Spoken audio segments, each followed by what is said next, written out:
mind is like a muscle.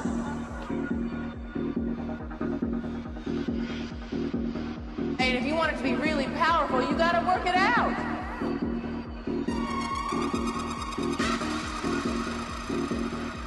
Each new fact gives you another choice.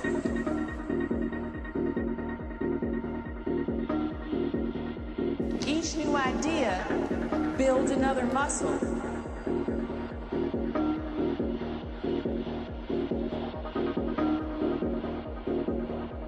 And it's those muscles that are going to make you really strong. Those are your weapons.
Science would always like shove it off into a corner and go, hey, see the cranks over there? Let's ignore them.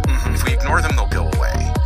And then we got things like CompuServe and AOL and forums and BBSs, and then they got a little louder. Then they got access to self-publishing. They got a little louder. Now with social media, YouTube, and all that, the same 5% of humanity can get really fucking loud. We didn't shut them down early enough, and now they're loud enough that we have a problem. We didn't shut them down early enough, and now they're loud enough that we have a problem. We didn't shut them down early enough, and now they're loud enough that we have a problem. The same guy who puts out those videos about the flat earth now has a video that you will love. Let's imagine that we are perfectly flat. I mean absolutely flat. And that we live, appropriately enough, in a flat land.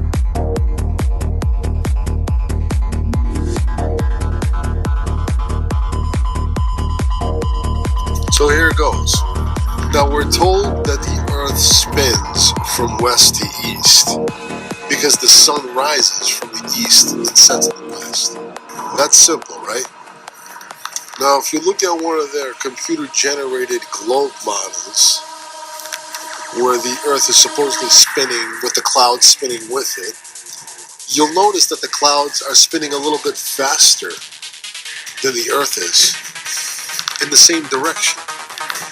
This is true about 95% of the time, according to their model.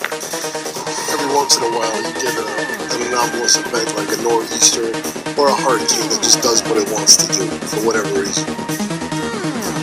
But 95% of the time, every cloud in the sky is traveling from west to east, and it's doing it faster than the earth is, in the same direction.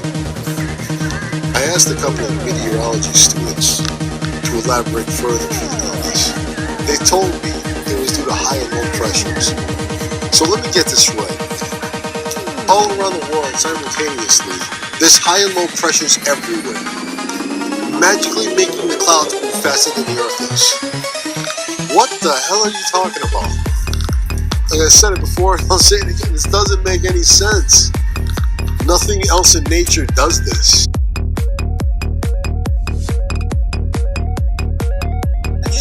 GPS that I can send texts with. I've got another satellite GPS that I can't send texts, but it's supposed to send signals up of where I am at all times.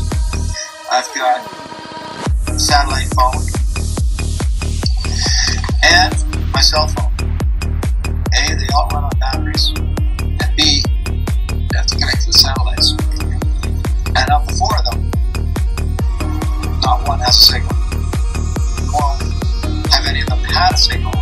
longest time.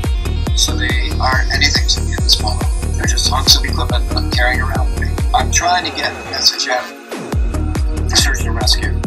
Yes, yeah. I typed up a message 5 minutes ago. It's still not sending. To say, look, here I am. Come get me. And none of my high-tech devices are getting that message out. I've got undersea cables that connect to the global internet. Russian ships and submarines working near undersea cables that carry almost all of the world's internet. Nearly 278 cables in service, connecting every continent on Earth besides Antarctica. Today, these cables transmit phone calls, internet data, and other forms of digital traffic at a rate of up to 80 terabytes per second. It's going to space, and you give it a second to get back from space. The longest cable connects Western Europe to Australia and East Asia, and is nearly 25,000 miles long. Over the past century and a half, those lines have been repeatedly upgraded and repaired to connect the world and provide the base rate for global community. And I saw an angel come down from heaven, having the key of the bottomless pit and the great chain in his hand. And he laid hold on the dragon, that old serpent which is the devil and Satan, and bound him 1,000 years, and cast him into the bottomless pit, and shut him up, and set a seal upon him, that he should deceive the nations no more, till the 1,000 years should be fulfilled. And after that he must be loosed a little season. And I saw thrones, and they sat upon them, and judgment was given unto them. And I saw the souls of them that were beheaded for the witness of Jesus and for the word of God, and which had not worshipped the beast, neither his image, neither had received his mark upon their foreheads or in their hands. And they lived and reigned with Christ 1,000 years. But the rest of the dead lived not again until the 1,000 years were finished. This is the first resurrection. Blessed and holy is he that hath part in the first resurrection. On such the second death hath no power, but they shall be priests of God and of Christ, and shall reign with him 1,000 years. And when the 1,000 years are expired, Satan shall be loosed out of his prison, and shall go out to deceive the nations which are in the 4 quarters of the earth, Gog and Magog, to gather them together to battle, the number of whom is as the sand of the sea. And they went up on the breadth of the earth, and compassed the camp of the saints about, and the beloved city, and fire came down from God out of heaven, and devoured them. And the devil that deceived them was cast into the lake of fire and brimstone, where the beast and the false prophet are, and shall be tormented day and night forever and ever. And I saw a great white throne, and him that sat on it, from whose face the earth and the heaven fled away, and there was found no place for them. And I saw the dead, small and great, stand before God. The books were opened, and another book was opened, which is the book of life. And the dead were judged out of those things which were written in the books, according to their works. And the sea gave up the dead which were in it. And death and hell delivered up the dead which were in them. And they were judged, every man according to their works. And death and hell were cast into the lake of fire. This is the second death. And whosoever was not found written in the book of life was cast into the lake of fire. And I saw a new heaven and a new earth, for the first heaven and the first earth were passed away, and there was no more sea. And I, John, saw the holy city, New Jerusalem, coming down from God out of heaven, prepared as a bride adorned for her husband.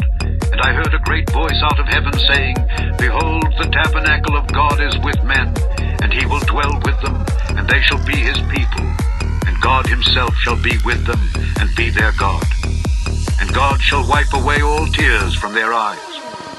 And there shall be no more death, neither sorrow nor crying, neither shall there be any more pain.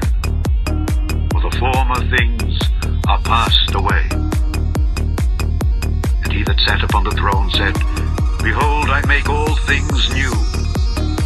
And he said unto me, Write, for these words are true and faithful. And he said unto me, It is done. I am Alpha and Omega, the beginning and the him that is athirst of the fountain of the water of life freely. He that overcometh shall inherit all things, and I will be his God, and he shall be my son. The fearful and unbelieving, the abominable, and murderers, and whoremongers, and sorcerers, and idolaters, and all liars shall have their part in the lake which burneth with fire and brimstone, which is the second death. And there came unto me one of the 7 angels which had the 7 vials full of the 7 last plagues, and talked with me, saying, Come hither, I will show thee the bride, the Lamb's wife. And he carried me away in the Spirit to a great and high mountain, and showed me that great city, the holy Jerusalem, descending out of heaven from God, having the glory of God. And her light was like unto a stone most precious, even like a jasper stone, clear as crystal, and had a wall great and high, and had 12 gates, and at the gates 12 angels, and names written thereon, which are the names of the 12 tribes of the children of Israel. On the east 3 gates, on the north 3 gates, on the south 3 gates, and on the west 3 gates.